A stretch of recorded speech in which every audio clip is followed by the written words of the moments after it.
HRN listeners.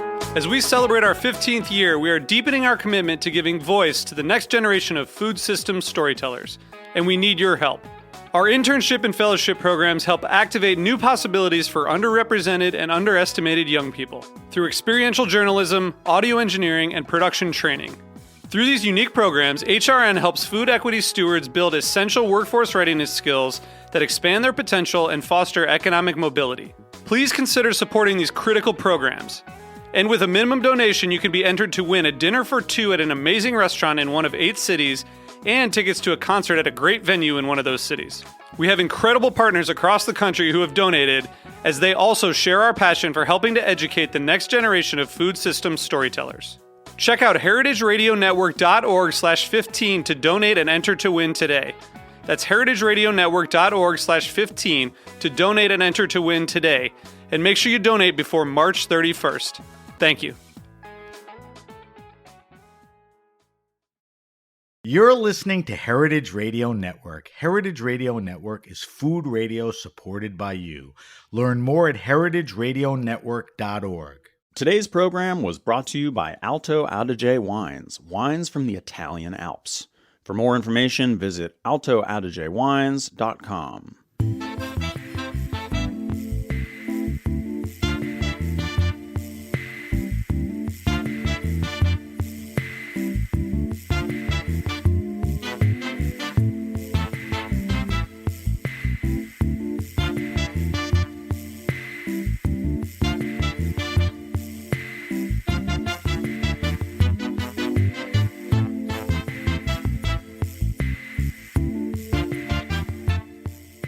Welcome to the Grape Nation, your weekly wine journey.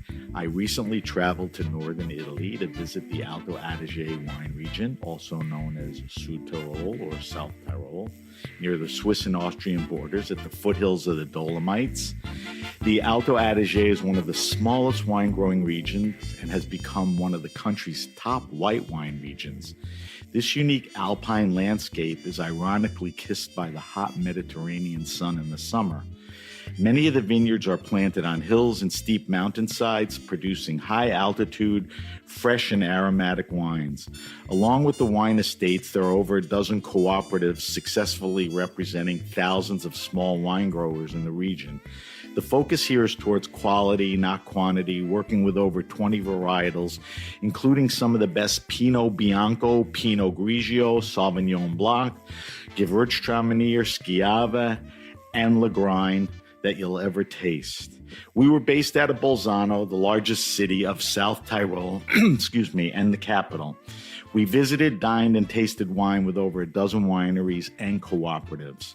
I will let the wine people of the Alto Adige tell their story. This is a 2-part series. On this episode, we'll be talking to Martin Foradori from J. Hofstadter, Oscar Lorandi, Cantina Guerlain, and Wolfgang Klotz, Cantina Tremine. I'd like to thank the EU. This campaign was financed by EU Regulation 1308/2013. I'm your host, Sam Ben-Ruby. Stay with us for the Grape Nation on the Heritage Radio Network. We bring wine to the people. Welcome to the Grape Nation, your weekly wine journey. We are in the Alto Adige region in northern Italy, also known as Sud Tyrol. We'll be touring the entire region and speaking with different wineries. Our guest is Martin Foradori. I'm your host, Sam Ben-Ruby. Stay with us for the Grape Nation on the Heritage Radio Network. We bring wine to the people. Martin Foradori is the proprietor of J. Hofstadter in Termino. Is that correct? Termeno in Italian, but it's more important to say Tramin in German. Oh, so it's the same as Tramin. All right. And Martin is also, and we may get into it, the vice president of the board of directors of the Consorzio Alto Adige Wines. Welcome to the Grape Nation, Martin. Thank you very much. All right. So first of all, just so people, if they close their eyes, can imagine where we are. Where are we? We're in the Alto Adige, which is in the northeastern part of Italy, when you think about it. But in the Alto Adige, where is Hofstadter? Hofstadter is located halfway direction north from Verona to Innsbruck. Okay. Innsbruck, Switzerland. No, Austria. Austria, right. And the opposite, halfway direction, Verona. So we are south of the Alps in northeast of Italy. Our main city is named Bolzano. And yes, again, we are south of the Alps, but much more important, we are in the middle of the Dolomite Mountains. So you said Bolzano, which is a nice city not far from here, but we were also in Termino or Tramin, which is also a nice little city where you've hung your shingle, right? Oh, yeah. Tramin is, of course, I have to say, living here, I have to say, is one of the most important villages in Alto Adige or in Südtirol, how we say it to German, because there is a strong connection to the Gewürztraminer variety. So, Tramin, I have a whole list of things to ask you, but you kind of fired that shot. So we are in Tramin. The word Tramin is in Gewürztraminer, and I've kind of traveled around for the past few days where people swear Gewürztraminer was born here. You would dispute that, right? no, absolutely. Gewürztraminer is born here. No, It was, okay. It was. No. I forgot that was off. We have, I have to say that we have to be that honest that today we have to admit that the hometown or the origin of the Gewürztraminer variety is not out of the village Tramin, but that what we can say is that the name Tramin of the Gewürztraminer variety is coming out of here. And it's a fact. That's fair. Yeah, it's a fact that this variety feels very good here in Alto Adige, and especially in this village. And we're going to talk about your wines in a few minutes, of which Gewürztraminer is, certainly a specialty. To give our listeners a little context, you are part, and right now you're the patriarch of a multi-generational family that has a long history in this region.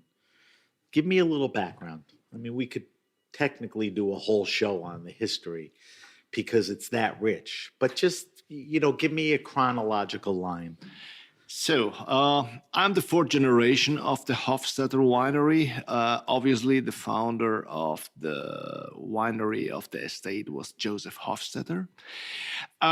Second generation was my grandmother and my grandfather, Konrad and Louise Oberhofer. And Louise was the niece of Joseph Hofstadter. Because I think you said to me, what was it? Your great grandparents didn't have kids, right? Or they didn't have kids, right. Exactly. So Maria was the aunt of my grandmother Louise, and out of this marriage, one daughter. This was my mother Siglinde. And now it starts to get very complicated because the Hofstadter winery is located in the western part of the Adige Valley. The Adige is the main river of Alto Adige, who separates the southern valley in Alto Adige. And Hofstadter is on the west. My father, or the family of my father, had vineyards on the east part of the valley, and now we are on the third generation. This was Paolo Foradori, which was unfortunately my father. Unfortunately, I'm sorry. Unfortunately, because he passed away. Right. He not passed because exactly. Father, right. But he was a big influence on you. Absolutely. And this is the main reason, because still today we are the only family-owned property or vineyard or estate in Alto Adige who owns vineyard on the east, on the west of this beautiful Adige Valley. So Hofstadter originally is on the west. The vineyards who brought my father in are on the east, and now we are in the happy position to have vineyards in completely different territories. They are very close, but climatically and from the soil, they are in completely different places. So let me address that because I think one of the reasons I'm here is I think the wines are amazing. I think they're underappreciated or undercovered. There are a lot of people in the United States that know about them, but there's that many more that don't.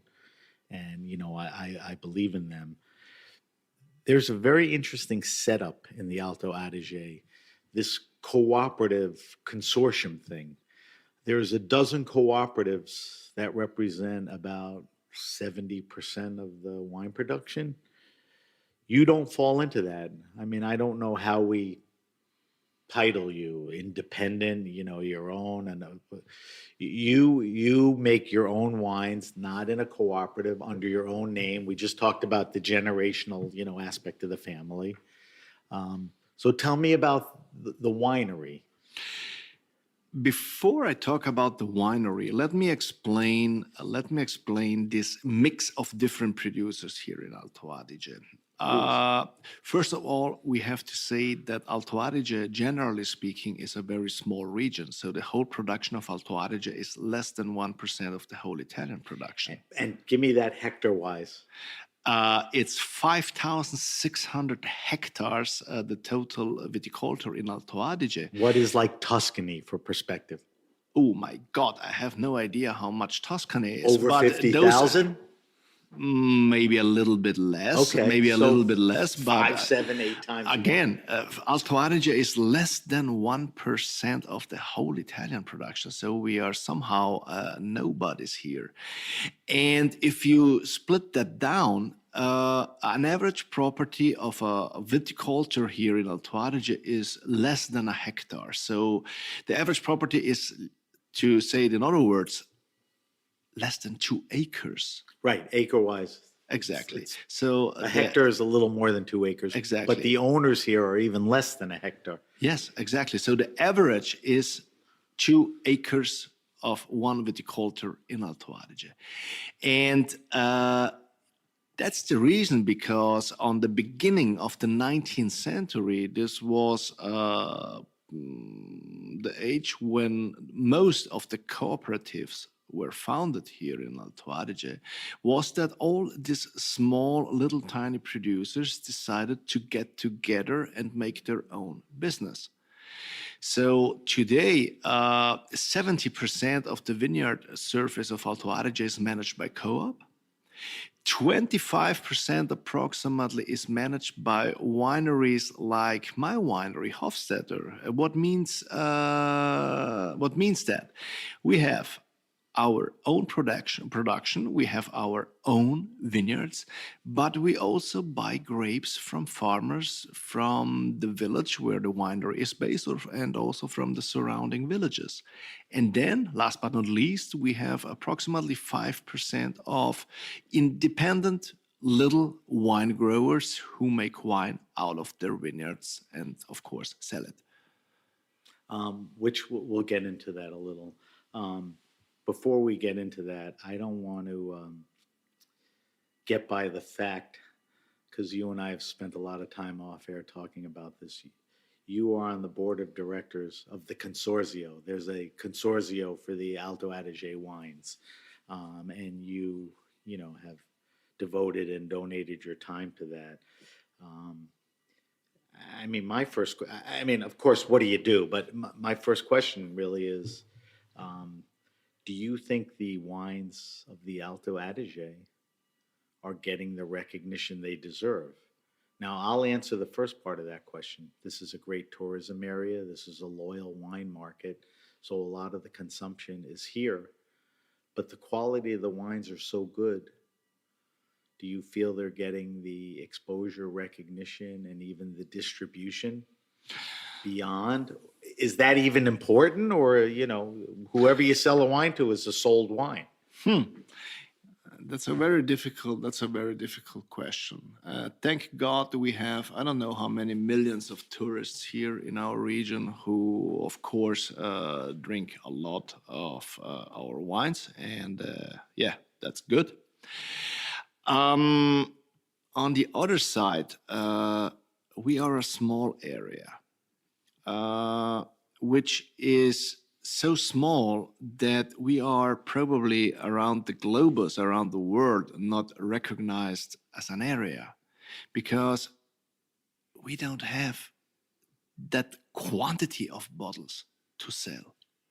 So, to say this in other words, we have no critic mass of wine to spread out in the world to be recognized as an area.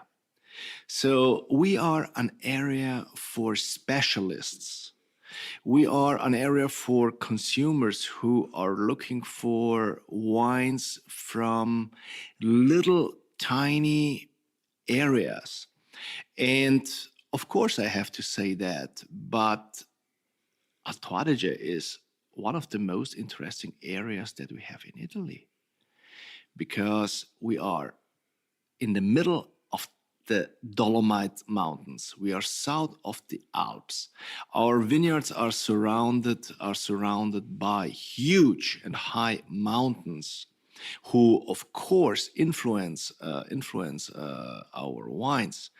We have the acidity, we have the freshness in our wines, and yes, if you put all these things together, we have so many different microclimates, which allows us to make high quality wines with a bunch of great varieties. So, back to what we were originally talking about, it's sheer size and production. You just alluded to quality and, the qualities and aspects of the wine, but at 5,800 acres and the amount of wine you produce, you take it only so far because you only make so much. Fair to say? So I guess you have to live with that. But are there ways, or do you want to expand the awareness? I mean, to the tourists that come in, do you want them to take more wine home? Are you doing a good enough job in Germany or the Netherlands, or, that's all fine? I'm sure that all the producers here at Alto Adige, we cannot expand our business in making more bottles. Period. That's impossible because the land that Alto Adige generally offers is that what it is. Right. And it's already covered or with vines or in the flatter part of the valley with apple trees. So that's it. Right. A lot of apple trees. And the only escape to be recognized even more that we are right now is to increase our quality. And I can proudly announce now that recently we got the seal of approval from the Ministry of Agriculture from Rome for our zonation in Alto Adige. Let me explain the zonation. It's somehow that what in Burgundy, in Bordeaux, and in Germany is normal, meaning that every vineyard has his proper name, every single vineyard has his difference in terms of microclimate and terroir, and it's named after this. This is something that in future we will have in Alto Adige too. Is that like in the United States? Would you compare that to like an AVA or not exactly? It's somehow an AVA. But different because it's a different situation. We go a little bit more in detail. So an AVA in the United States is comparable here in Alto Adige, like the appellation, the DOC appellation, Alto Adige. And the zonation is a specific piece of land, a specific piece of a geographic area into this AVA. And varietals, or a designated amount of varietals, or no? Now it starts to get complicated. Oh, boy. It starts to get complicated because I already explained that we have many different microclimates here and different exposure in Alto Adige. This is also the reason because we have 20 plus varieties here. Because believe it or not, the microclimate, the soil is changing from one hill to the other. So this somehow we are forced to work with many different varieties. But that's what we did in our zonation is that according to our decade of experience with certain microclimates, we defined the varieties which we allow to plant in future in this single zonation. So this means that from 20 plus variety in the new zonations, the viticultures are allowed to plant a maximum of 5 different varieties. But let me explain this better. This doesn't mean that those 5 varieties are the same in every zonation in Alto Adige. No, it's a maximum of 5 varieties out of the bunch of 20 allowed varieties in Alto Adige, which are different from one zonation to the other. Because of soil, climate, exposure, all those, right? Absolutely. Yeah. But 5 is The 5 that make sense to that particular area or apply, right? Absolutely. And 5 is the absolute maximum. Personally, and this is my private point of view, my dream is to have one zonation and one variety. This is the maximum. But historically, cutting. Wait, so you're saying if you determine an area, a zonation, that one zonation would concentrate or commit to one varietal. Exactly. So Pinot Noir in an area where Pinot Noir would thrive, that would be the zonation. That would make you the happiest. Exactly. That's sounds my like dream. That sounds like the purest way to do it. I'm not sure it's the most realistic, but Politically, of course, it's not the most realistic because somehow we have to deal with the past. right. But cutting down the possibilities from 20 plus varieties down to 5, this is a big step in the direction future for me. So even that in Alto Adige we have an incredible high quality of the wine still today, allowing in the single zonation not to work only with a bunch of grape varieties will increase the quality, I don't know how, multiple times. Of course, this doesn't happen from today to tomorrow. Right. This will be the work of the minimum next 30 years. That's if people commit to going in that direction. I mean, do you feel that the commitment is there? Yes. Okay. That's the only way, as I was explaining before, how Alto Adige can even more be recognized internationally. So being on the consortio, you sense that people are understanding that and buying into it? That in time, we're talking about not tomorrow, but in time, that's the direction? One of the reasons because we did this zonation officially was that in the last 20 years we had more and more labels with specific geographic names on it, and So it's moving in that direction. Yes, exactly. Right. But with the zonation, we didn't invent the wheel. We didn't invent the warm or the hot. You want to make the it hot better. water. We only took something that was completely normal north of the Alps, which was completely normal in France, which was normal in Austria and in Germany, for example, and with Piemonte, who did recently a specific zonation too, we were one of the areas who did a step in this direction. And as I can judge, there are many other Italian wine regions who are following this direction to doing their zonations too. That's good. Let's talk about your wines, the vineyards, philosophy. Um, let's get specifically into what you're doing. You are a big believer of place, right? There's a proper interaction of the grape variety and the location. Agree? Agree.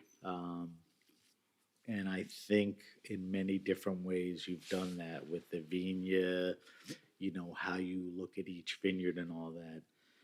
So let's talk about the vineyards first.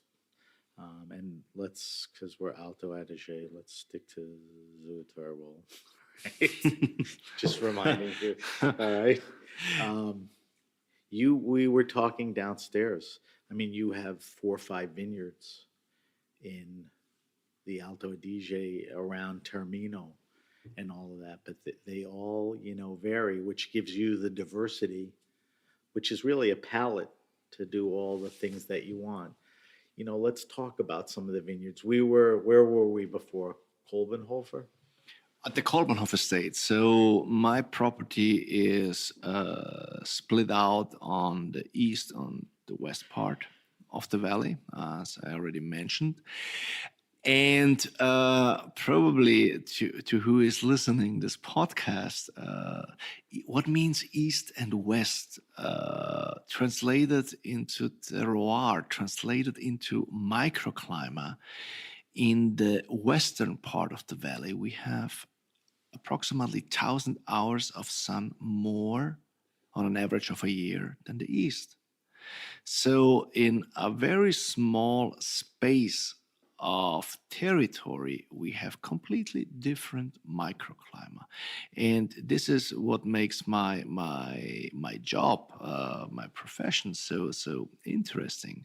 So we own vineyards in the warmer spot of the valley, where we concentrate on, for example, on the Gewürztraminer variety, but also on the Lagrein, and then on the eastern part of the valley, we have also historically a very strong tradition to the Pinot Noir, or the Pinot Nero, or Blauburgunder, how we say in German here, to this variety.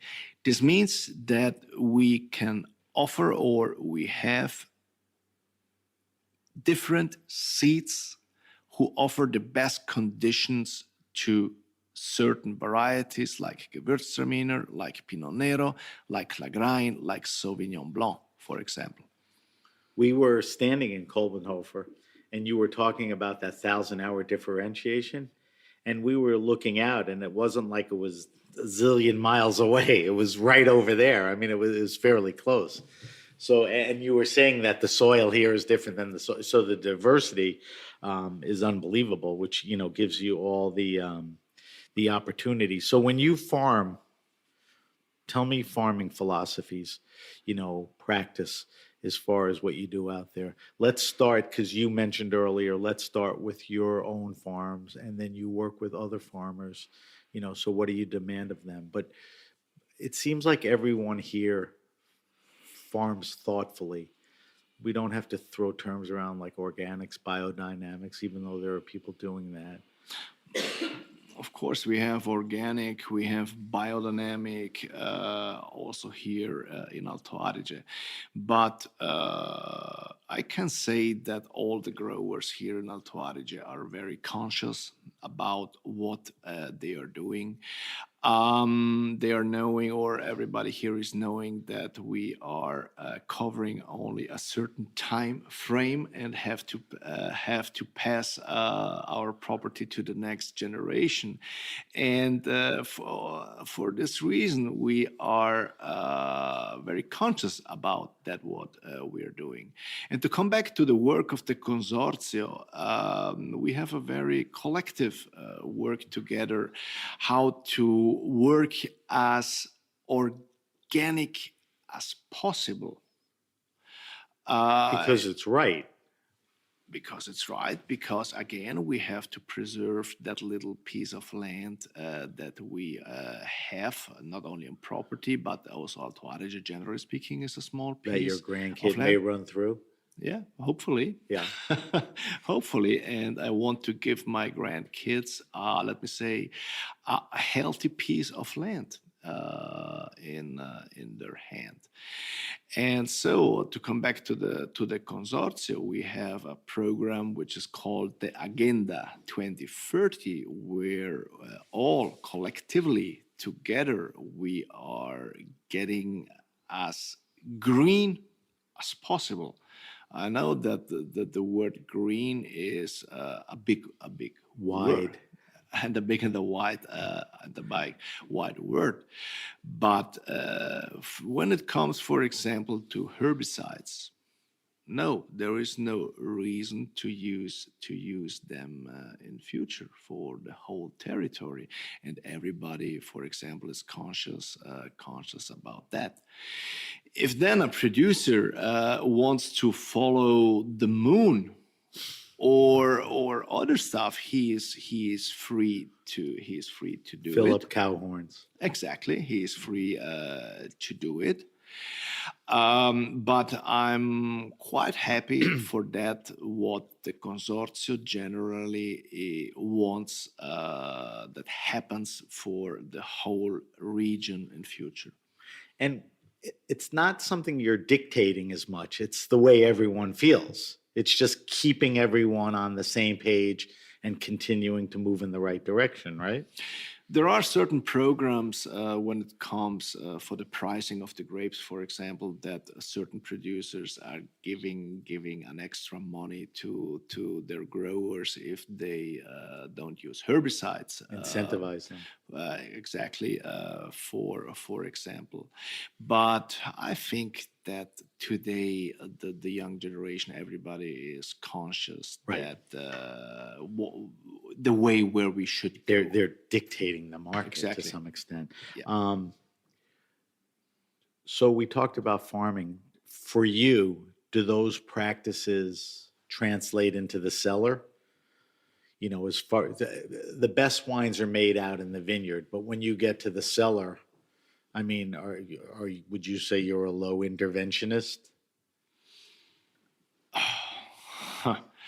Is that the right question, or No. But I'm repeating only that what probably thousands and thousands of wine growers said before me. which is? The miracle happens in the vineyard. That's why I and- set it up that way. Exactly. And So there not- isn't and not much you want the or have cellar. to do.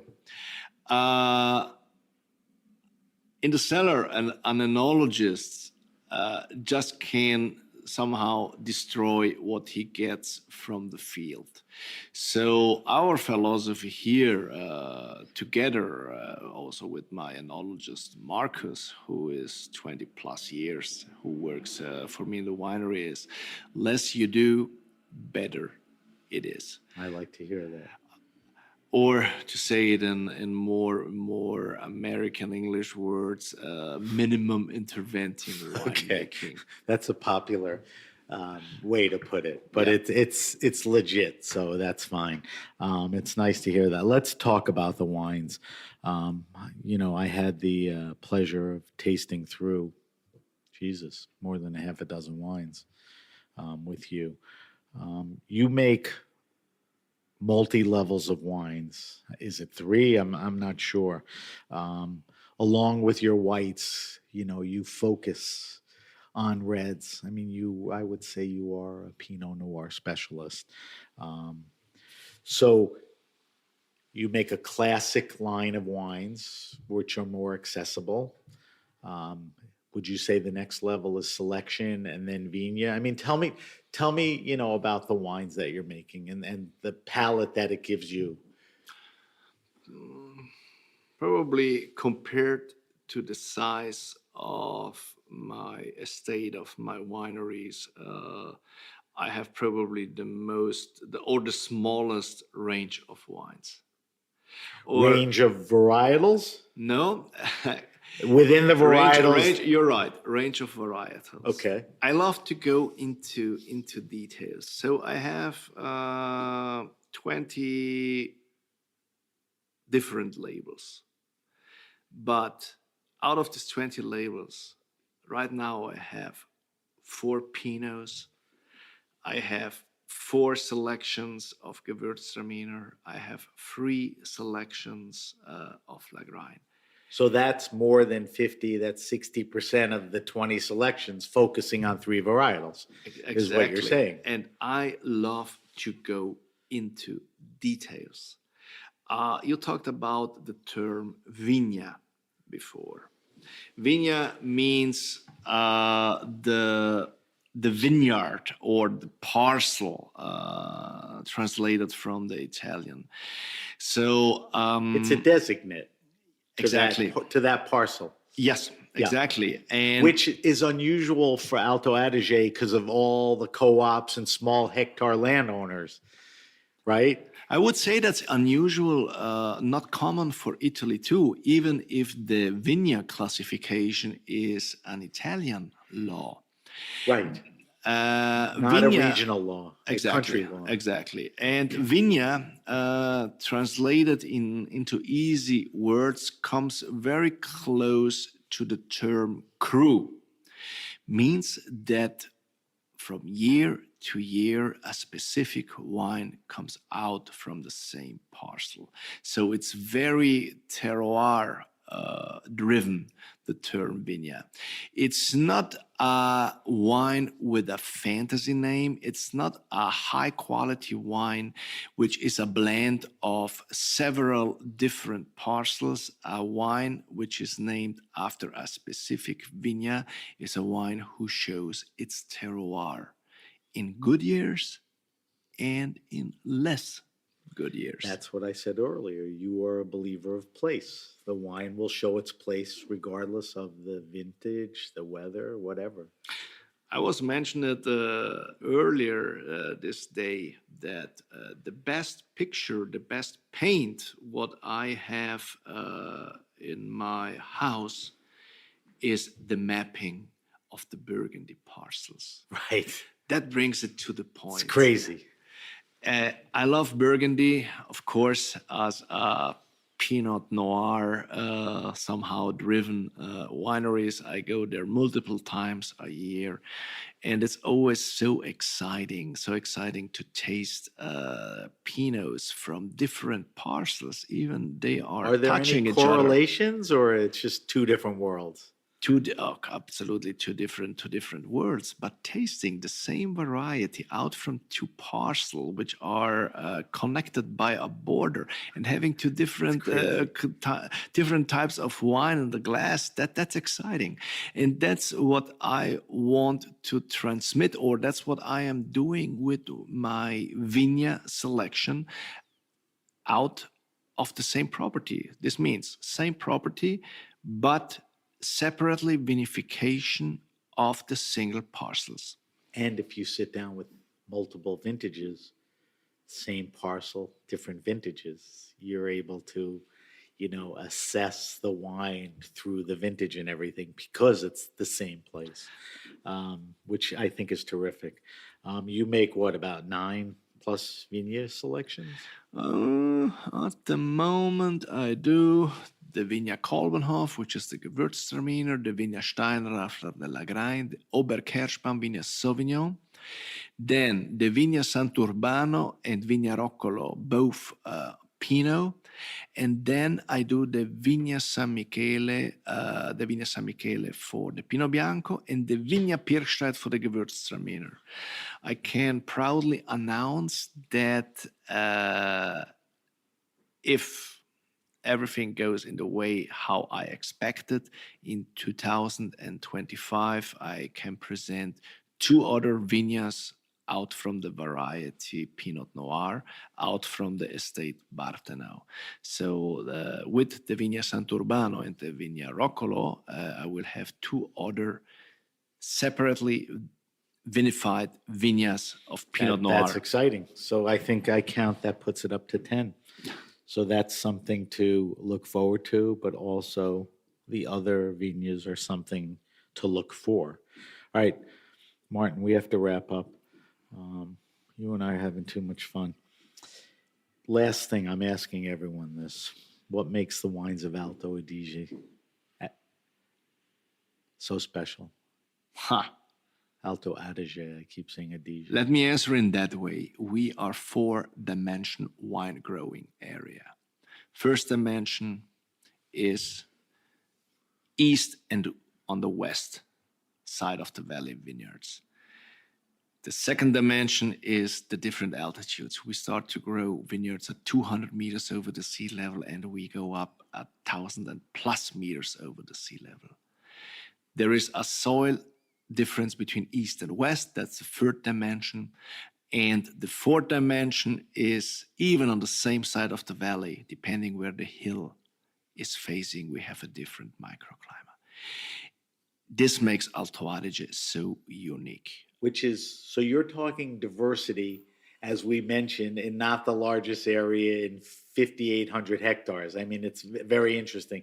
I want to remind you that at lunch I asked you the same question and you answered it with 2 words, freshness and acidity. I am happy that you, which you will still agree to, but I'm happy that you expanded on it because there are not a lot of places in such a small area that show that diversity. And thank God the winemakers express that, right? Absolutely. But if you put this 4 dimension together, thank God, especially in these times of global warming, we have still this strong influence of the temperature and we have this strong influence of the mountains who refresh our vineyards, who refresh our grapes and keep the acidity. That's very important. Right. And that's very distinctive about Alto Adige. Yeah, I think you'll taste that in all the wines. All right, Martin, we got to go. I want to thank our guest, Martin Foradori, Jay Hofstadter, for joining us on the Grape Nation on the Heritage Radio Network. Thank you for listening. Welcome to the Grape Nation, your weekly wine journey. We are in the Alto Adige region in northern Italy, also known as Südtirol. We'll be touring the entire region and speaking with different wineries. Our guest is Oscar Lorandi from Cantina Guerlain. I'm your host, Sam Ben-Ruby. Stay with us for the Grape Nation on the Heritage Radio Network. We bring wine to the people. Oscar Lorandi is the chairman of Cantina Guerlain, a cooperative of winemakers. Is it the Ultra Adige Bassa Atesina region? That's a great pronunciation. Okay. In Alto Adige. Yeah. All right. So, Oscar, welcome to the Grape Nation. Yeah. Hi. Thank you for sitting down with us. Yeah. So we're at Cantina Guerlain, which is a cooperative. Yeah. You are the chairman. Yeah. So before you tell me a little about the cantina, tell me a little about you. About me. Yeah. Yeah. I mean, you got here, what, 2-3 years ago? Yeah. At first, I would like to thank you for having me here. Thank you for having me. Yeah. And compliments for your great pronunciation. Thank you.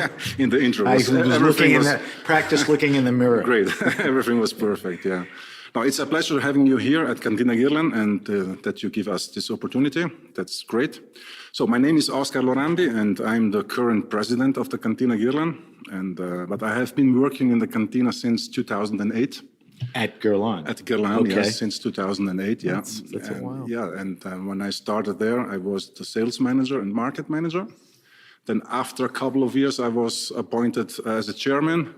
And since 2021, I was appointed president of the Cantina Guerlain. Yeah. Okay. So, So, we've spoken to winemakers, we've spoken to salespeople. Yeah. We've roamed the property and talked to all the tasting rooms. Yeah. What's the role of the chairman? The role of the chairman, yeah, that's. Would it be easier? Yeah. To maybe for you to describe what a co-op in the Alto Adige is. Yeah. So, and then you oversee that because there's more moving parts than just the winery. That's exactly, yes. I mean, the co-ops in the Alto Adige, they have a great history back in the days. I mean, the first co-ops, they have been founded approximately in the mid of the 18th century. We have approximately 5,300 wine growers. So it's there. So you have members or whatever you call them that are basically a little more than a hectare per owner. Exactly. And the co-op gives them the opportunity. Exactly. All right, so you have to oversee everything, obviously. As the I have to chairman. see, yes, over everything, and that's a great job because you can go with your own. I mean, you have some goals, you know, Right. and you have some visions, and this part you have to combine it with your team, who is working in the winery. So let's talk about the team for a second. yeah. There's many people, but Many there's a people. hand. There's your winemaker. There's sales. Yeah, I think you know. that- Tell me the key I think that roles the that most you're important, interacting exactly. I mean, the president is very important, but I think that the most important person in the winery or in the co-op is the winemaker, you know, because the winemaker is not just that he's making the wines; he has the relationship with every single wine grower, you know. with. Him more than anyone. So He's exactly. the touch point. He's the touch to point. all your He's the touch members. point. He's the touch Yeah. point. And it's not easy to handle, for example, our co-op, we run about 200 hectares, 220 hectares, and we have 200 members. So It's a lot of personalities. yeah, you have to, personalities, yes. Right. And to keep everything together and to go everybody to the same direction, it's not that easy. So Right. yeah. And that falls more on him as far It as falls more on coordinating. him and in my position as well. Well, it's a teamwork, you know. Right. It's a teamwork. Yes. Right. The cantina Yeah. sets up guidelines Yeah. that you and the winemaker obviously are involved with Yeah. that the members Yeah. Have to follow. Yeah. conform to. Yes, conform. They have to. Yeah. Right. Yeah.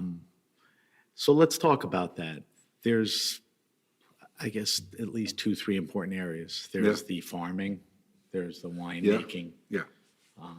production or whatever. Exactly. I mean, Yeah. what do you demand of everyone? Well, I think the most important thing is obviously the farming, because if you get high quality grapes into the wine cellar, you can make great wines. Starts in the field. It starts in the field, everything.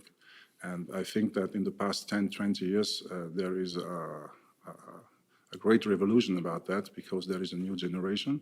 We put more attention in the sustainability, of course, yeah. And I think that the next years, the next 5, 10 years will be very challenging. Very, So talk to me about Yeah. sustainability, Yeah. okay? yeah, Sustainability cuts a lot of different ways. You know, your carbon footprint. There's a you big know, how you yeah. handle your garden.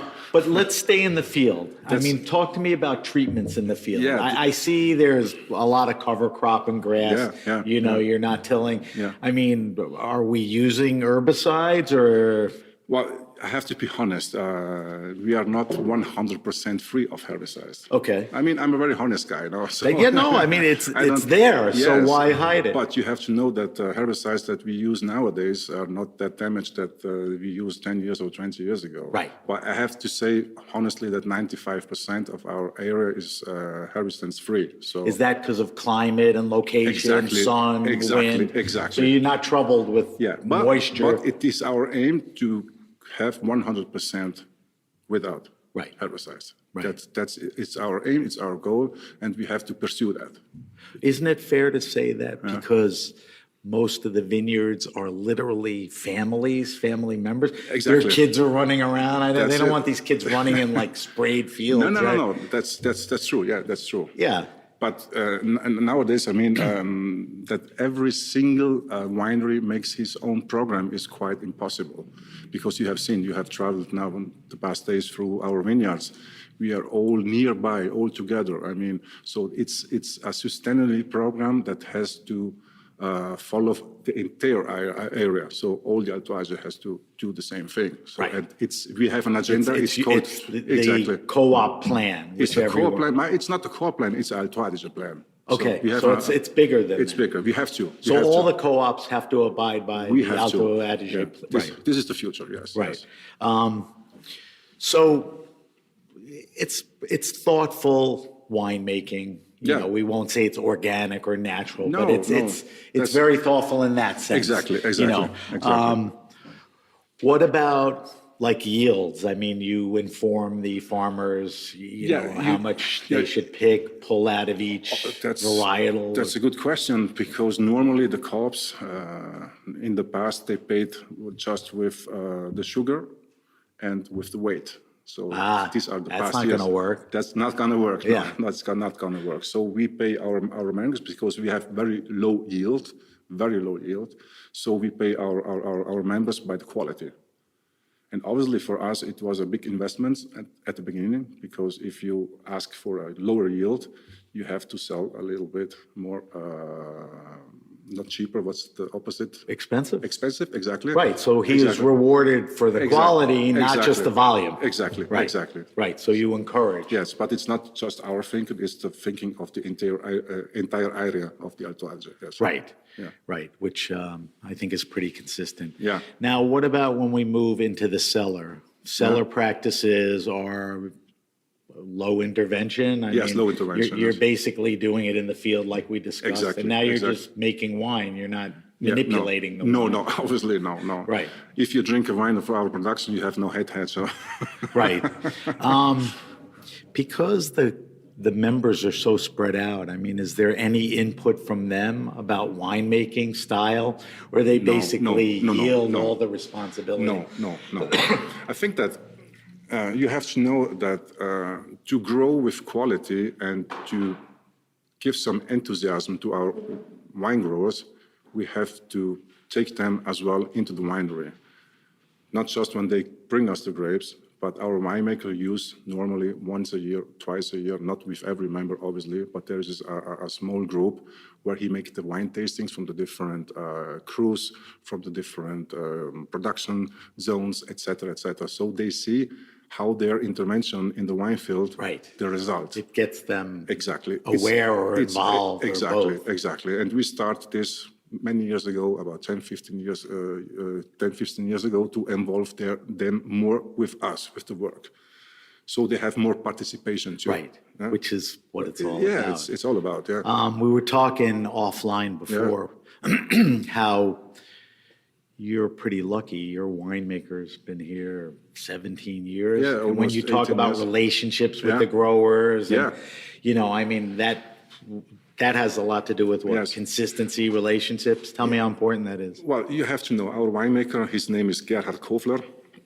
He's indigenous. Right. He's from the village of There's of actually roots growing out of Exactly, his feet into the ground. And he's not a typical winemaker because In what sense? that you can't see him from April till June. You can't see him in the winery. He's outside in the field every day, and he's just Because that's where the good wine is made. exactly. So, yeah. He has his quote, and he starts in the 7:30 in the morning, and runs all the 220 hectares, and that's the most important thing. Yeah. Right. That's the most important thing because we do not want to work with some outside wine grower assistant. Well, that and Exactly. even if he decides to retire one day, you have to start with a new guy with new Obviously, relationships. Yes. Well, we have a good team. Staff. We have a good staff. We have a good staff. Yeah. Crew. That's good to hear that. Yeah.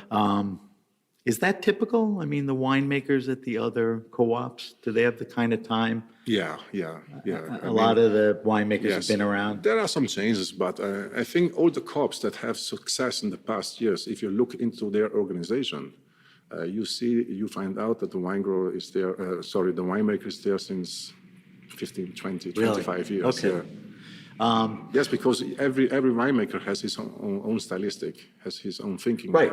his own philosophy. Yeah? If a new guy comes in, he may look to changes, change. Yeah. And if you have a lot of changes, change is hard. yeah. Sometimes it's good, but even Sometimes good it's is hard. So that's exactly. Yeah. When you go back to the growers, Yeah. I mean, are we seeing generational change? I would think Yeah. that people have Yeah. been in the area, Yeah. the valley forever, and now kids, Yeah. whatever.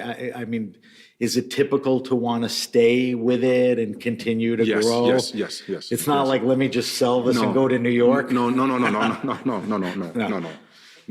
There's a good legacy, and I mean, Alto Adige has a very interesting history. It sounds like a culture that people That's a don't culture, want. yes.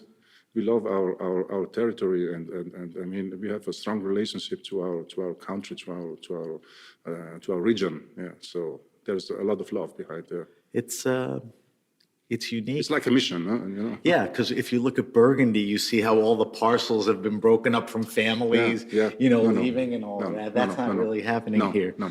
All right, let's talk about the wines a little. Yeah. I'm just drinking water now. Yeah? Okay.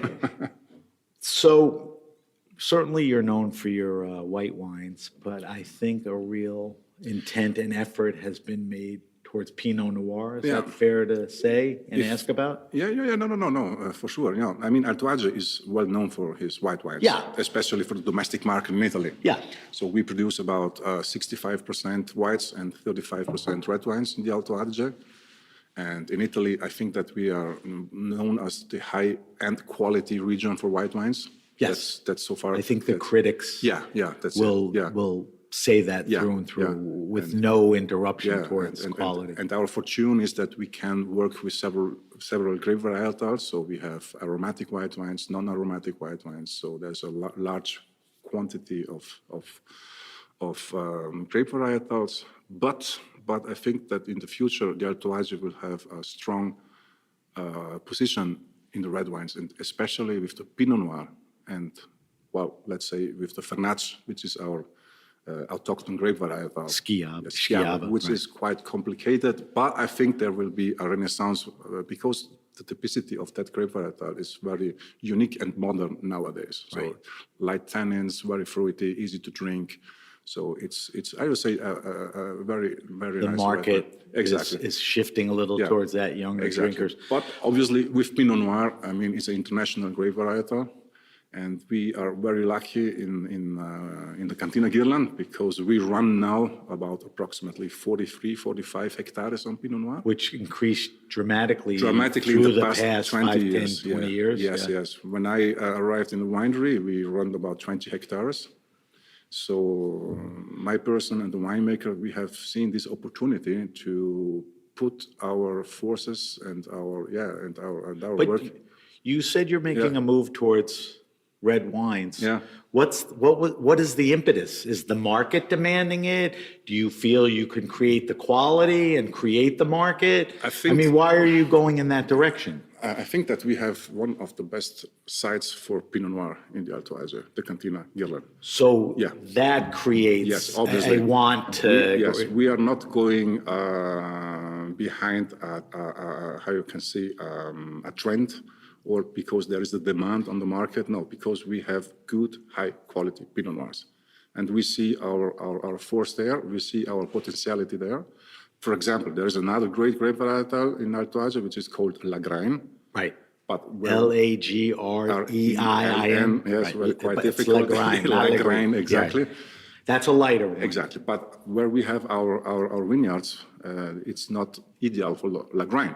So you focus on Pinot. We focus on Pinots. Exactly. So let's talk about that, because it's fair to say you're growing most of your grapes in 3 regions. Guerlain.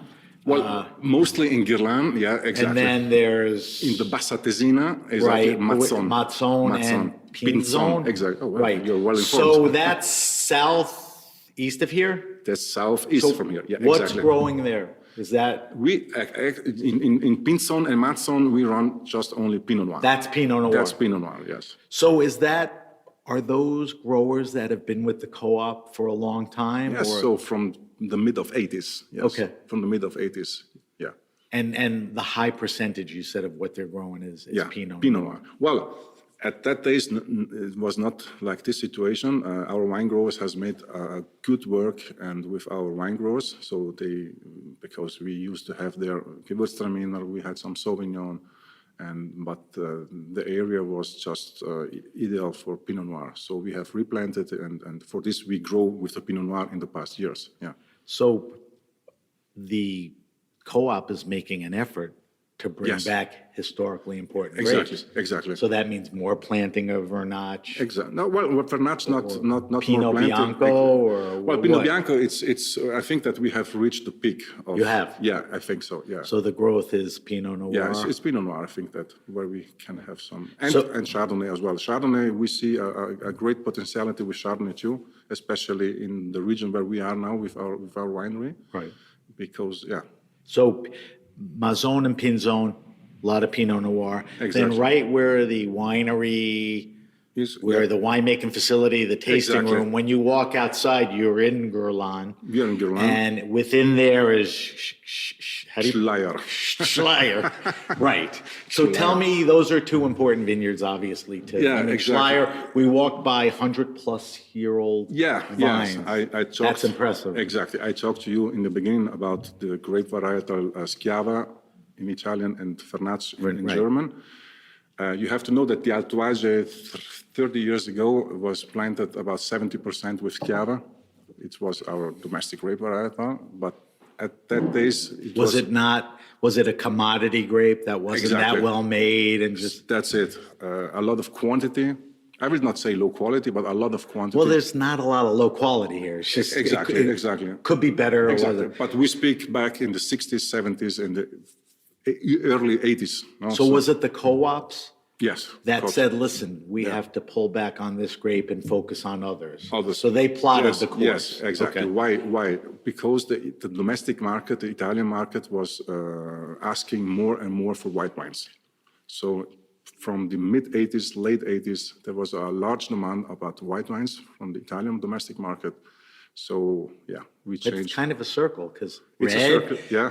moved to white. Exactly. And at least at Guerlain, Exactly. you know, not moving back, but moving to more Exactly. reds with But Pinot Noir. You have to consider that life and history is always a circle. So Yeah. it's always Yeah. a circle. So let's just finish up on the geography. Guerlain and Schleier. So yes, you have to. So Because of the location, Yeah. mostly red wines, right? Mostly red the wines. whites are higher, are higher. and these are the lower, more of the exactly, flats. Exactly. As if we give a geographical position about Guerlain, because we didn't do it. Guerlain is on a hillside, and it's sunny kissed. I mean, you see it. Yes. You have sun from the morning till We the were right evening. in the Exactly. open Yeah. sun. Yeah, it's beautiful. And our main city of the region is Bolzano, and we are 8 kilometers southwest on a hillside. You could see Bolzano. We can see Bolzano, Yeah. yes. We Yeah, can yeah, see yeah. as well the Dolomites. I mean, to live here and to hike here is just beautiful. No? I mean, Cycling, everything. walking, everything. Yeah. I The mean, only thing that we miss is the seaside. yeah. Well, you can't have everything. No, we can't You have know, I everything. mean, it's, Exactly. if Exactly. you live at the Exactly. seaside, you may not No. always have these Exactly. mountain ranges or whatever. Exactly. All right, so Gerhard helps the members and the cantina Yeah. make, and correct me if I'm wrong, about 4 levels of wine, Classici, The Classici, which Classici. is our entrance level wines. Exactly. right, which is, so let's go through each one. So Classici is Well, with- all the varietals. Well, we only work with varietals that suit well with our Right, terroir. which I didn't Exactly. mention earlier. I mean, Yeah. where other wineries, co-ops are dealing with a dozen plus grapes, you're focusing on, We are focusing on 5 Five. grapes, 3 whites, which are Sauvignon, Chardonnay, and Pinot Bianco. Right. And 2 reds, Schiava Vernatsch, and right, Pinot Noir. which exactly. is a bit unusual because everyone, you know, you open everyone's book and there's literally I mean, a dozen plus varietals. It's a tough path. It's a tough work because you are not the owner of the cooperative. So we are not the owner, me and the winemaker. So we have to convince our members. That's what cooperative means. But exactly. But I tell them anytime and every time when we have meetings that my aim is to give to the winery a very clear profile. Because I think that the wine world is very huge and very big, and you can't do everything. You know, you have to specialize. You have to be honest with yourself. What are our Well, you strength points. focused it We have to focus it. to probably Exactly. one of the smaller Because you have groups, to which consider, is, is fine. We have a very strong domestic market. We sell about 70% of our wines that we produce. We sell it in Italy and 30% abroad. I want to talk to you about that when we finish talking about yes, it. but just to give you an idea, no, when we go outside, our brand ambassadors, our sales managers, they have to focus. People, if you are in New York, in Los Angeles, or Las Vegas, you can't talk about 12 grape varietals. No.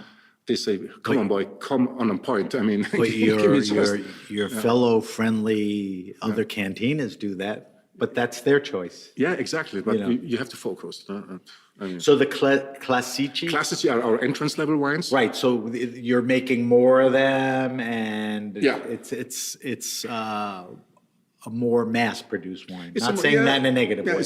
No. It's always a high quality wine. I mean, they are And with the best price point, right? exactly. The vinification is very simple. It's just stainless steel tanks, so they are easy to drink. They are everyday use wines, fresh, clean, with nice aromas. I mean, yeah. Right, it's always going to be a Yeah, good wine. very Then you suitable. move Yeah. along to Vignetti. Then we have the Vignetti, which are wines where the winemaker has made the choice of single vineyards, where we have lesser yields in comparison. So are they bottled as single vineyard?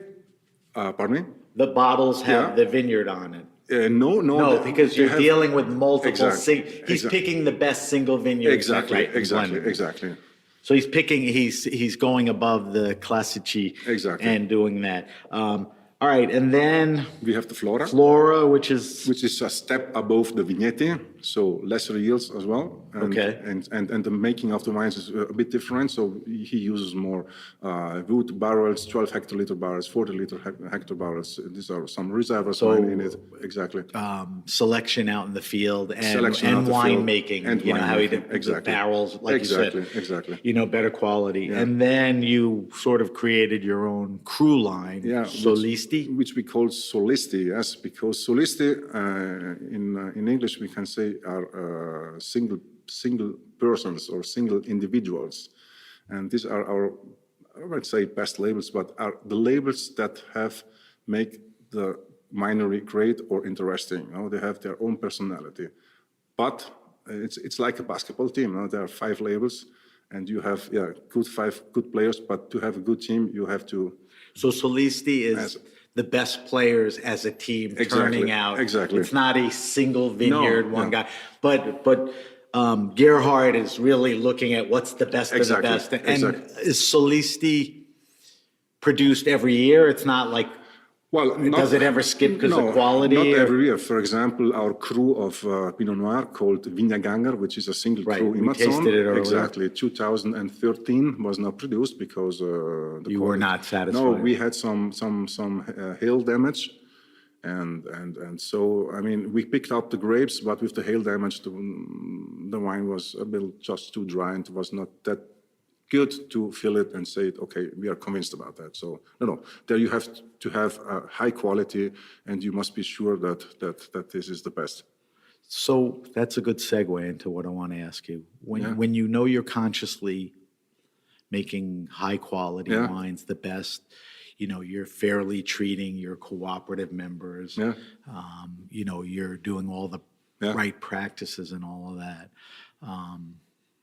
Don't you want these wines to reach a further net? You know, you told me 70% of them are in the market. I mean, Yeah. I don't know if you want to or you can or it's cost, but the wines are so good. Don't you want people in New York and Chicago, Florida restaurants? No. I mean, yeah. Is that a marketing economics thing or? But you Because have- I would sit here and say, you know what, Yeah. I'm not going to get into it with him because the wines are not that good, but these wines are that good. Yeah. You know, why wouldn't you want? No, I think that probably in 3 years we are more popular in the United States than now. Yes. So you're making a push Yes, towards of that. course, yes, of course. But this is a bit my philosophy because we have a very strong domestic market. We have a very strong domestic market in the Alto Adige, not just in Italy. You see, we have a lot of tourism. There's a lot of wine consumption in our land. So we grow in the past years. You have to know that 15 years ago, we produced about 800,000 bottles. Now we are 1.8 million. approximately. So More than double. More than double, yes. But the quality was increasing as well. Right. So what we want to do is to secure the market that we have built up in the past years. So we can say we have no wine because we are exporting. You don't want to abandon your core. So it's a very low grow for the future, but obviously we are intended to export more. Obviously, Right. Obviously, yeah. Right. Yes. We hope to see that. But exporting high quality wine as a not well-known brand is quite difficult. I mean, yeah, because Well, you have the critics behind you. We have to- Anybody who well- will look up the wines, well, a lot of them. I have to be honest. The critics, we are not looking at the critics. No, you shouldn't. You should make for yourself. I mean, the but critics. people look at the critics, Yeah, no, of course. unfortunately, and ratings please do is a not- whole yes, other but issue. Do not misunderstand me. We have nothing against critics. I mean, they are doing Of their course. job. But no, Of course. But we have our own philosophy. Just to give you an example, if I can. 2 years ago, we have presented our Pinot Noir project with the 5 labels. And there is a well-known critic a guy from Italy. He said, well, this project can't work. Why? What was his hesitation? He has his consideration and so on and so on. And I say to him, listen to me. I mean, what you think about I produttori del Barbaresco? They have their crew philosophy. Well, that's great. No, I say we are doing the same. I mean, Exactly. But we have to start somewhere. As well or better, Exactly. yeah. I know that we are a little bit late in the time, Yeah. but we have to start. And 6 months ago, I met him again. We are good friends. I met him again, and he said, "Oscar, sorry, I think that you were right." No, Oh, It is great. great. No. He came around. Yeah, because I think there is no better thing to do with wine that you can taste the terroir, that you can taste the single vineyard, that you can go then with the sommeliers, with the customers, and explain them the characteristic of the soils, of the climate, of the winters as well. No, and I agree. And I mean, Can you think of, now that I spent some time here, Yeah. can you think of another region in Italy Yeah. where the surrounding residents Yeah. support the wine the way they do here? I mean, can you say that about? difficult. It's difficult. It's. I mean, do other areas boast 70% of the market? no. That's kind of unique, right? No. When I speak with my colleagues from the other region, it's vice versa. They export 80%. Right. Yes. Right. Yeah. In the end, it's Yeah. the same amount of bottles. Exactly. I mean, it's nice to have exposure, but Exactly. everyone has their own Exactly. business plan. Exactly. So, Exactly. all right, we have to wrap up. Yep. I'm going to ask everyone that I talk to in the next few days, and I want to get everyone's take on it. What makes the wines of the Alto Adige so special? Your perspective. Should I be honest? Yeah. I have to. Don't be too long either. No, This no, is an no. elevator pitch. I think the actual situation that we have in the Alto Adige is a great situation. I mean, in the past 20, 30 years, we had some pioneers that that had opened a path, a very important path. And I think that the stylistic are a little bit more different now, no? Right, And so yes, I you're think starting to it's a see start, things yes, happen. yes. That's an interesting point of view. I thank you for that. All right, we have to wrap up. Yep. I want to thank our guest, Oscar Lorandi. Oscar oversees everything here at Cantina Guerlain, a cooperative. So hopefully you understand a little more about what cooperatives are doing in the region and a little more about Guerlain. Thank you again, Oscar, for joining us on the Grape Nation on the Heritage Radio Network. Yeah, thanks very much for having me, and I hope that my English was fair enough. It was great. Thank Okay, you. see ya. Today's program was brought to you by Alto Adige Wines, wines from the Italian Alps. In the northeast corner of Italy, Alto Adige is one of the country's smallest wine-producing regions, yet one of its most multifaceted. Shaped by the Alps and Dolomites to the north, and Mediterranean influences from the south, Alto Adige produces an extraordinary range of top-quality wines from more than 20 different grape varieties, and wine growers tend vineyards at elevations ranging from 600 to 3,300 feet above sea level. Considered Italy's leading white wine region, look for Pinot Bianco, Sauvignon, Gewürztraminer, and Pinot Grigio. Don't miss out on indigenous reds like Schiava, also called Grenache, and Lagrein, as well as Pinot Noir. For more information, visit www.altoadigewines.com. Campaign financed by EU Regulation 1308/2013. Welcome to the Grape Nation, your weekly wine journey. We are in the Alto Adige region in northern Italy, also known as Südtirol. We'll be touring the entire region and speaking with different wineries. Our guest is Wolfgang Klotz from Cantina Tremin. I'm your host, Sam Ben-Ruby. Stay with us for the Grape Nation on the Heritage Radio Network. We bring wine to the people. Wolfgang Klotz is the Director of Sales and Marketing for Cantina Tremin. Tremin, how do you say it? We say Tramin. Tremin, okay. So welcome to the Grape Nation, Wolfgang. Thank you, Sam, for welcoming me. And Thanks for sitting down. I'm looking forward to talking to you. So first of all, I know we are at Gumphof, but when we're at Cantina Tremin, tell me where we are in the region. In the region of Alto Adige, we are in the pretty south part of Alto Adige. Okay. And like an hour and a half north of Verona. That's it. Closer to Verona than Milan? Closer to Verona than Milan, yes. Milan, Yeah. okay. All right, so give me a little history of the cantina. I know that things happened in the 70s. Was there a merger or, walk me through. Yeah, the history... don't take forever, I'm begging you, but give me the chronology. The history started much earlier, and there was also a reason why it started as a cooperative.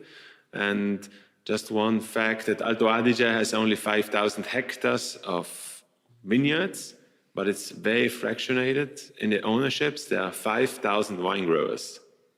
So there's a lot of small wine growers selling the grapes, or it was like that times ago, and just a few companies buying the grapes. So the grape pricing was very, very bad. So the cooperatives basically started by necessity. By necessity, with the hope to earn a little bit more and to see a future in viticulture. The whole thing was also pushed back in the times from the Austrian government in the general agricultural world. And so in our case, it was the paragist of the village of Tramin. Right.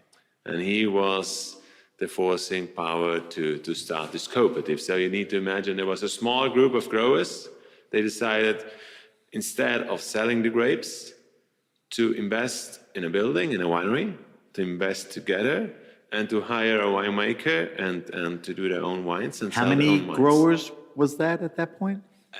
We don't exactly know how much, but there were like a handful or two. Right. So A it was small group. 8, 5, 10, 15, 20, 30. It was Exactly. very small. Yeah. Okay. And obviously the parishes, they also own some vineyards. They also took part of Sure. this project. He, by the way, was also part of the parliament of Vienna. So back he was in an this. influential guy. He was an influential Well guy. connected. Well connected. Yeah. And so this whole thing started more than 100 years ago. And then we had like 80, 90 years of a classical cooperative winemaking way. So like cooperatives are stereotypically known. Right. Easy wines, bulk wines, and that's what we did up to the 70s, 80s. And then this change happened in Alto Adige in general, and so it happened also in our winery. The flip from predominant red to moving towards white. To moving back to whites, Right. and from basic, first of all, from quantity towards quality, to understand the potential of the area. With the new generation of the winemakers, so also in Cantina Tremin, a new winemaker came in, Willi Stürz, he's still the winemaker there. How long is that? 30 years? 30 years ago. And that's when what we know today about Cantina Tremin basically has a history of 30 years. So here's what I'm trying to figure out. I think there's a very unique situation here because the amount of the co-ops, the success of them. But I think of Burgundy, where else are there so many growers in such small plots? the cooperative idea makes sense. It makes up what, about 70% of the people that grow wine. I mean, how did things play out like that? People didn't buy other property, everybody has an acre and a hectare and a half. It's unusual that it stays that way and nobody's selling. It goes through the thing. It's why here? it's part of the law system that by heritage in generations, the property was always divided. So every child took pretty much the same So you could part of split it 2-3 So ways. It was which would splitted, crazily splitted. And there's another reason that in the land of Tyrol, the farmers back in the Middle Age became free growers and owners of the land. If you look at Tuscany, the growers, they were an owner of the land. Right. They kind of rented it, right? And so you have this ownership, and with the time they got that much divided. Back in the times without the machines, and so it was also not so easy to work 5 or 10 hectares. I guess that's part of it too. Yeah. It really was a family farm and you could go Exactly. out and control. Yeah. Do you think now as then that a lot of the people that own the property and grow grapes, is that their primary focus, primary source of income? Or are they doing the vineyard and, own a business or do something Yeah. else? I mean, there are some. When you look around your co-op, is the- it mostly... No, mostly are growers. And that's their primary... And that's the classical way is a family that has maybe apples, because we have the valley floor. And So the a lot valley of- floor, we don't have any grapes. So a lot of your vineyard owners are also apple growers, Exactly. right? Yeah. Right. So when you have to look at the bigger picture there, we're talking grapes and the co-op, but Yeah. the owner. In all my research, I think the best co-ops in the world are in Italy, and pretty much at this level are here. Right? When you think about, we talked off air, Produttori di Barbaresco, another Yeah. well-known co-op, but that's one. Here you have, what, about a dozen? Yeah. I don't know if the best are here, but what's for No, sure, there's the no. only area Let's evaluate what makes where the best. all do it on a high level of quality. That's what I mean. Yeah. That's so a high level and quality is among the best in that sense. And there is also one point of how can I say, luck, in life you need also that. Yeah. And maybe we are a little bit closer, living in the mountains, we are not that open-minded sometimes, and So we're very... the next question was, in general, why is everyone so successful? I mean, the cantinas have flourished, for some of these are 100 years old. The hectares are still spread amongst the owners, hectare and a half each. Is that the formula that makes it so successful? You have small owners who take pride. Having small owners for sure can be a great advantage if it's handled in a proper way. Why the cooperatives are doing well, there's one important point for me, what's very often gets forgotten is that being a little bit closed and everybody focused on his own thing, we kept the cooperatives small. So every village basically Has their own. has their own, because it was not good, or how can I say, nobody wants to go with the next. Well, the proximity. Yeah. You don't want to drive over, the valley. And everyone is proud of what they have. So we haven't seen this huge concentration of mergers like we've seen in most other places. Right. Where the focus was efficiency, a cost reduction, and you got this huge cooperatives with thousands of hectares.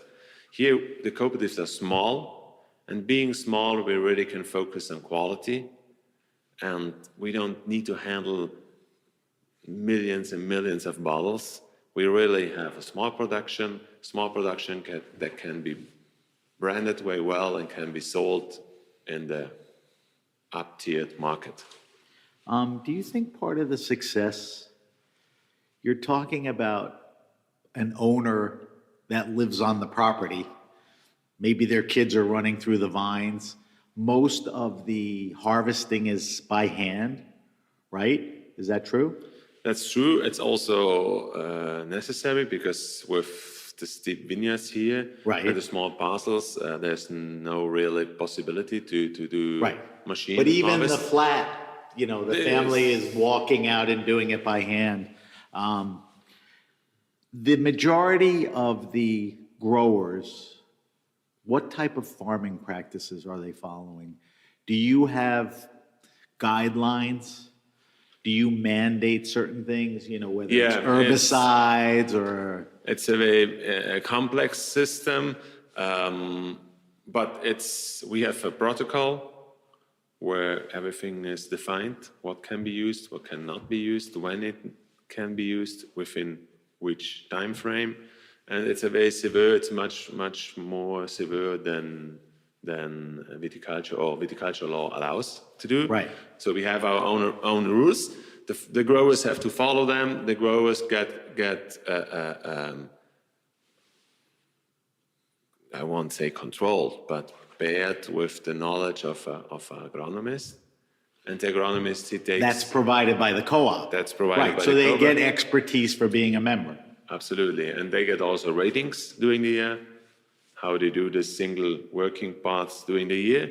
And with that rating, where the vineyard is located, how the grapes look like on the end of the year, and with a severe control of the yield. And that will tie into what they're paid. That will tie into You can what they pay. evaluate. Exactly. Again, it's very complex. To keep it simple, the better the quality of the grapes for the cooperative is, the higher is the income for the owner, what's the grower. And that falls on the winemaker, who basically is out in the field, literally, talking to all the co-op members. Yeah, And and- assessing, you know, this is a high-quality vineyard, this will go into our, you know, upper level wine. Exactly. There we know that the micro areas, then first, obviously, it's the area. Second, how old the wines are. Third, if the wine grower is doing a proper job. And then with that plot, it's not about the grower, it's about the plot. Right. Can be part of that selection wine. And a very important difference on that quality level, we take the risk of the quantity. So even, like example, in harvest period, the wine grower says, let's wait another week before harvest. The grower says, you know, there's bad weather coming in. I risk 30% of my production. And the winemaker said, you know, for those wines, we very often are on the borderline between on the risk. And sometimes you are above. And then obviously the grower will lose 30% of his production. What's a lot for them, Sure. but what's part of the game for the winery to get at that point of Right. quality. And so the winery says, okay, we take the risk, we pay you the whole quantity on the price of the quality. But they want the quality that they need. Yeah, exactly. Right. So you're not forcing, but you're figuring out the best mix of what's important for the winemaker, how to compensate. Yeah. The vineyards around, where is it, Termino? Is that? Yeah. Is there a huge diversity of exposures, types of soils, elevations within all the members? Are we talking every possible situation? All the soils that, you know, we could name, it's not similar for everyone. It varies a lot.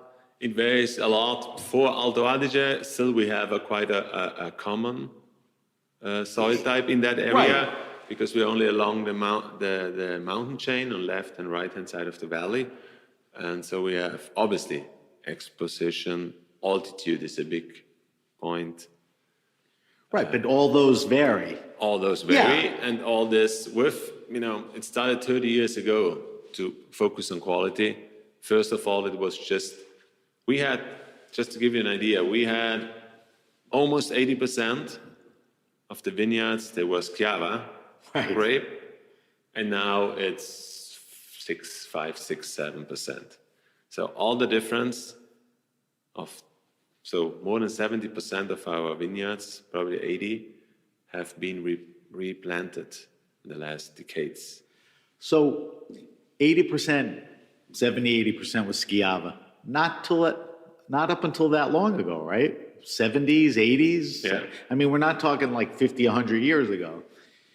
Are the newer varietals planted more thoughtfully? Because obviously Schiava was planted anywhere if it was One of 80%. yeah. So now I would think the winemaker or maybe the grower would say Pinot Bianco would be better here, or I'm higher up, I'll stick with the whites. The big difference was, and one of the main reasons why replanting was to plant the right variety on the right place. For success, quality, right? Absolutely. That's the first issue. It's not about we need Chardonnay or now we need No, Pinot. no, right.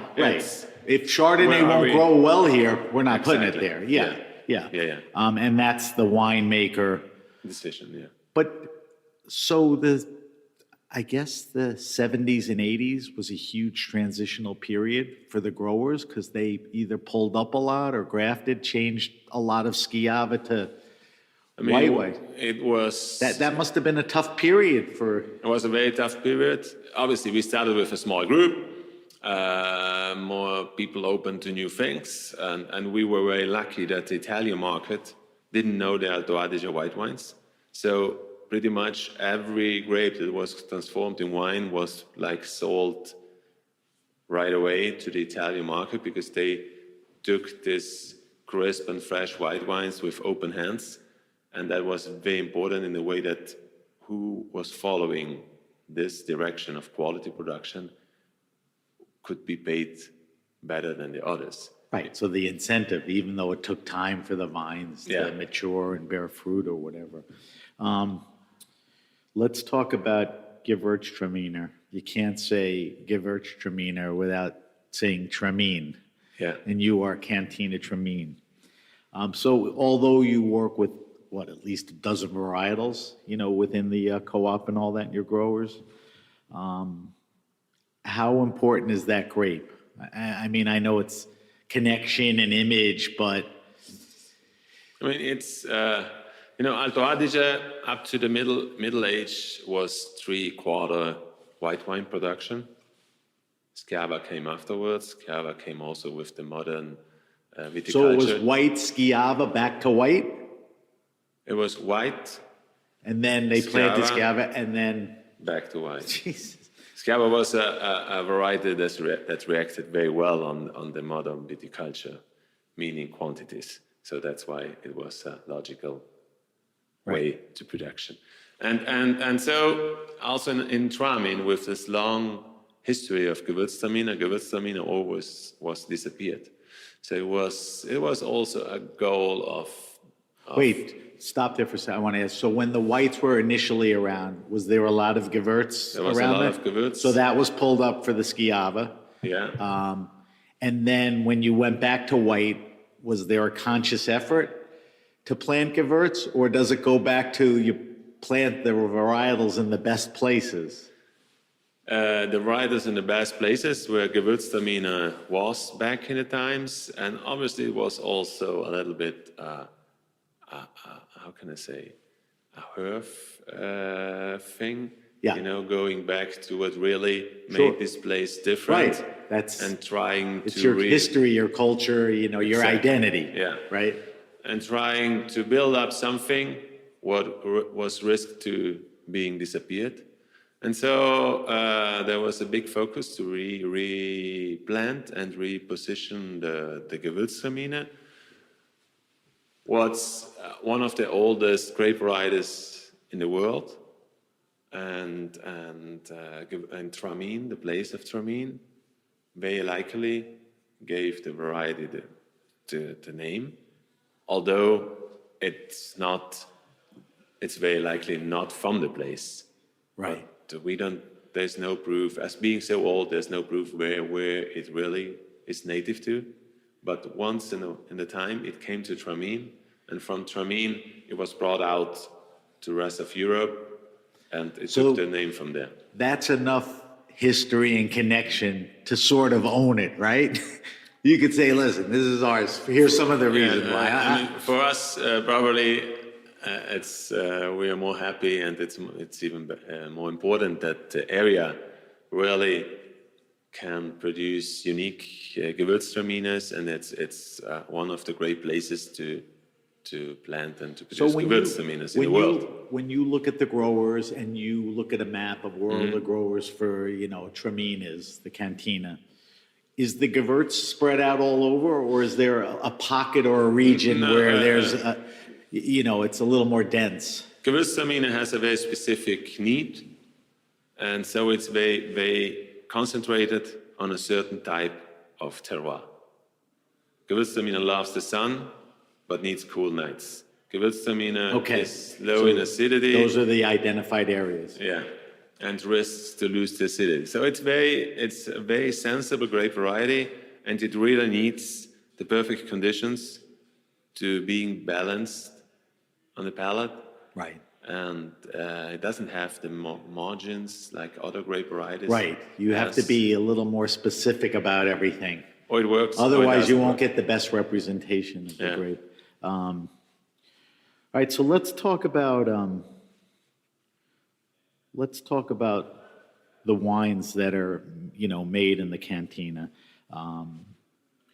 The members are part of the co-op. The winemaker works with them to grow the fruit and then determine where. So you have 3 ranges of wine, or how would you break it down? There's a classic range where you're able to take all your varietals. So tell me about the classic range. To keep it simple, we have 2 levels. So the classic range, where we try to have very pure and variety-driven grape varieties. Wines, sorry. And then we have the selection, the high-end wines, where we really try to get the terroir in the most possible way into the glass. So where we do everything possible in our hands, so in our knowledge, to get this area and the uniqueness of the area into the grapes, and from the grapes in a very pure and clean style into the glass. Is the difference between classic and selection, is that the winemaker looking at different growers and sites and picking either older vines, or, as we discussed earlier, one guy is growing a better quality grape than someone else? You'll tend to use those? Obviously, in the classic range, there's much more space for leeway, compromises, and right. to find a good but practicable way to doing so. And for the selections, there's really, we don't lose any chance to get it even more unique. And so it starts from the very best vineyard sites with the very best growers, the soil type, to work the soil in a proper way to get more vitality into the soils. But we talk about the classic range like it's just the entry level, or it's in this region. It's the wines are spectacular quality to value, how well they're made. And there's a lot of options with the varietals. So we don't want to sell them short, because pretty much every co-op has that entry or classic level. That's for sure one of the big advantages of the cooperative system is not only the advantage for the growers, there's also a big advantage for the consumer, that we are very small in the vineyard size. So we are really like a very small property where the family works 2 hectares and has the time and the knowledge to know what to do. That's the reality. I mean, you just explained what makes it unique. Yeah. You have hundreds and hundreds of members and families that take the pride, versus a guy who owns 50 acres. Not that he's not taking care of it, But it's But different also when it's your family everything- vineyard. and everything That's has the a limit, uniqueness yeah. of the Alto Adige. But then in the production side, where being super small is not an advantage anymore, we work a certain amount of grapes in the way that we can keep the cost low. And that's why these classic wines, what you named, they have a lot of value in the glass for that, basically for that reason. Right. It's a great level to come in. And then you have a very fancy schmancy wine. It is how do you pronounce it? Epocale? Epocale. Epocale, and it is, explain to me what it is. It's a Gewürz? It's a Gewürztraminer. You know, over the decades of Gewürztraminer, what we mentioned before, we were able, I believe, to build up our own style of Gewürztraminer for Alto, talking about Alto Adige, and by now we can name it also the Italian style of Gewürztraminer, what's a dry style of Gewürztraminer, what really is his own style in the Gewürztraminer world. And on top of that, we did a special project taking back the tradition of the Middle Age, of the epoch of the Middle Age, where also here Gewürztraminer was made semi-dry. And what's common in other places of the world still today, here it got lost or transformed to the dry style. So we took that old tradition, so we made this semi-dry wine, and then we would like to show the aging potential of Gewürztraminer, because Gewürztraminer has an impressive aging potential. So when we started, we took the wine, we bottled it about like a year after fermentation and lees contact for a year in stainless steel. It gets bottled, and then we bring it to a very special place to age. As we don't have the space in the winery, we were looking for an alternative. And so we found an old mine. Silver mine, right? A silver mine on the border to Austria on about 6,000 feet. And there is this mine going in for almost 4 miles into the mountain. And here we find we can almost say So you have perfect altitude, darkness, quiet, darkness, humidity, quiet, or humidity the temperature? in 95. Okay. Less oxygen for the altitude and being in the mine, and constant 11 degrees with no cost of energy. Naturally, right. No cost of energy for 6 to 7 years. And then we take this wine and sell it after that. And the time frame is very important for this wine, because when it's young, it really tastes sugary. In fact, after the first vintage, we went down with the residual sugar, what was a little mistake, but because the 6 years in those conditions kind of the sugar gets transformed in power, and the wine gets, and the balance was what's unique. So we find by the end a very important rich wine, but what has a beautiful elegance. And I tasted it yesterday. You tasted it yesterday, perfect. And when I tasted it, I didn't know what to expect. And the word elegant is the word. Because, I don't know if you expect a sweet wine or an aged wine, and Gewürz has its own characteristics. Yeah. So how much of, that is there? It's a beautiful, elegant wine. My druthers are that you don't make a lot of it, and it's expensive, but the expensive part doesn't bother me, because we know some great wines are never going to be cheap, and you see the time and effort that goes into it. I mean, the expensive, they are not so much bottles, and the expensive is a little bit out of our hands, because we don't sell it that high in price, actually, from the winery. Right. But it's probably the only Italian wine that has his secondary market grow. Like Burgundy. It's crazy what a bottle of Burgundy costs. Yeah. It didn't come out of the, the winery at that point. But it's Epokale, Epokale, if you ever see that. you heard it here. It's a very special wine. Wolfgang, we have to wrap up, but I want to ask you, as I'm asking everyone, in your thoughts and words, what makes the wines of the region so special? The area we have the fortune to be in a very unique place. We are in the heart of the Alps. We are like an hour and a half driving into the mountains, where generally there's no.